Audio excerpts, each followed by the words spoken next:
জাতীয় সংসদ জাতীয় সংসদের ত্রয়োদশ জাতীয় সংসদের নারী আসনের যে যে নির্বাচন, এটার তারিখ নির্ধারণ করা হয়েছিল।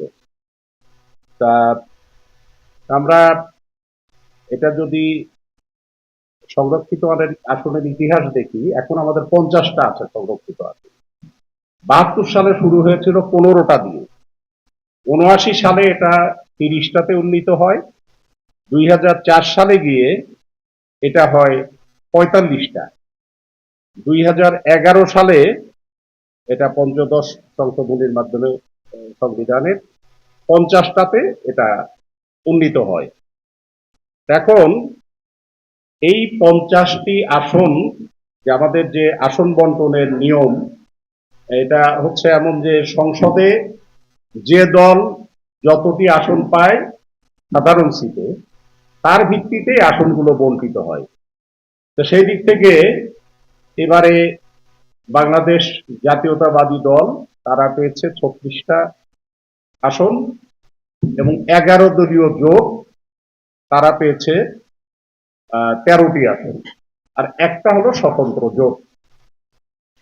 তো 36টা বিএনপি 36টা ছাড়াও জামাতে ইসলামীর আসনগুলো তারা বন্টন করেছে এইভাবে, মানে 11 দলীয় জোটের যে আসন সেটা বন্টন করেছে এইভাবে: জামাত নিয়েছে 9টা, জাতীয় নাগরিক পার্টি তাদেরকে দুটো দিয়েছে, এবং এছাড়াও জাতীয় গণতান্ত্রিক পার্টি যেটা জাকপা, জাকপা একটা, এবং বাংলাদেশ খেলাফত মজলিস একটা।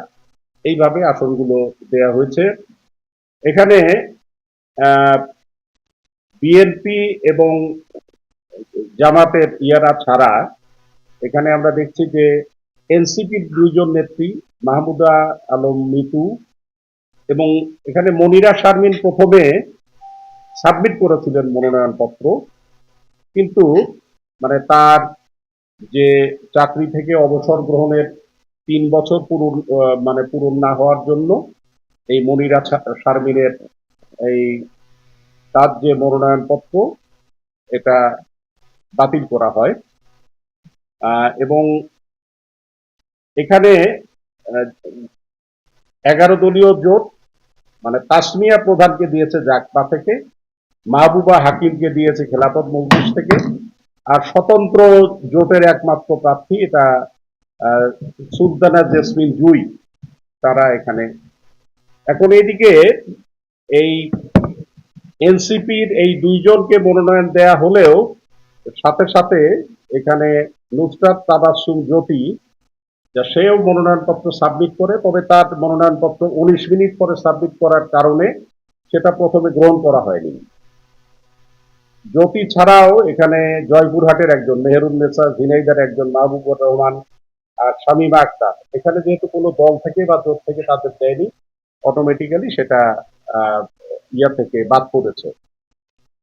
তবে নুসরাত তাবাসসুম জ্যোতির যে বিষয়টা, সে এই বিষয়টা নিয়ে কোর্টে যায় এবং উচ্চ আদালত থেকে তার মনোনয়নপত্র গ্রহণের জন্য নির্বাচন কমিশনকে আদেশ দেয়।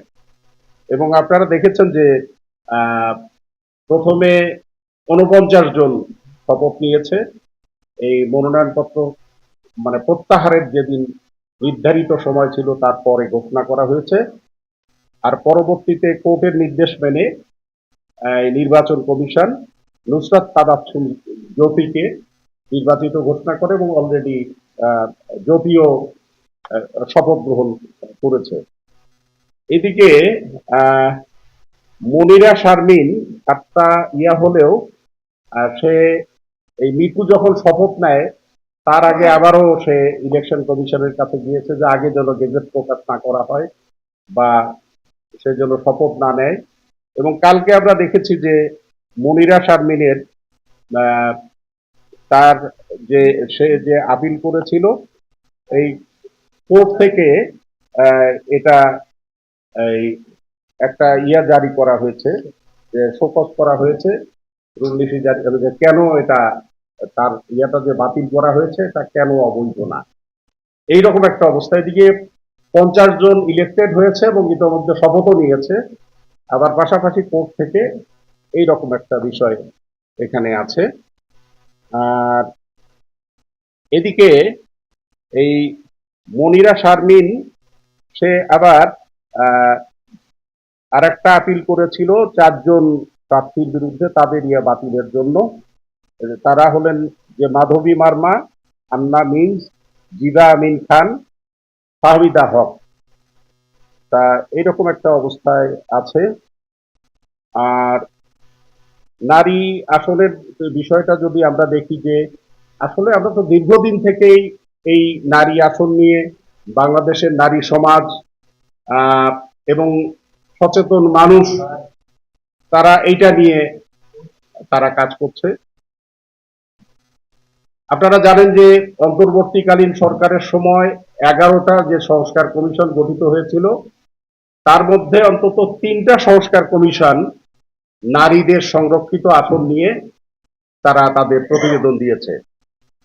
যে প্রথমত এই নারী বিষয়ক যে সংস্কার কমিশন শিরিন আপার নেতৃত্বে, শিরিন হকের নেতৃত্বে হয়, তাদের দিক থেকে প্রস্তাব ছিল যে 300টা আসন, প্রত্যেকটা আসন থেকে 2 জন করে ইলেক্টেড হবে, একজন নারী একজন পুরুষ, 600 জন ইলেক্টেড হবে, তাদের ছিল এটা। আবার সংবিধান সংস্কার কমিশনের ছিল যে 300টা আসন থাকবে সাধারণ আসন, এর মধ্যে 1/3 মানে অর্থাৎ 100টা আসন এটা নারীদের জন্য সংরক্ষিত থাকবে, কিন্তু সেখানে সরাসরি নির্বাচন হবে। অর্থাৎ 3টা করে জেনারেল আসন নিয়ে একটা করে সংরক্ষিত আসন হবে, জনগণ সরাসরি ভোট দিয়ে জনগণ সেখানে নির্বাচিত করবেন। আর আমাদের ডক্টর বদিউল আলম মজুমদারের নেতৃত্বে যে নির্বাচন ব্যবস্থা সংস্কার কমিশন হয়েছিল, সেখান থেকে প্রস্তাব করা হয়েছিল যে মোট আসন হবে 400, এর মধ্যে 100 অর্থাৎ 25% এটা নারীদের জন্য সংরক্ষিত থাকবে, তারা জনগণের সরাসরি ভোটে নির্বাচিত হবে, কিন্তু সেটা হবে ঘূর্ণায়মান পদ্ধতিতে।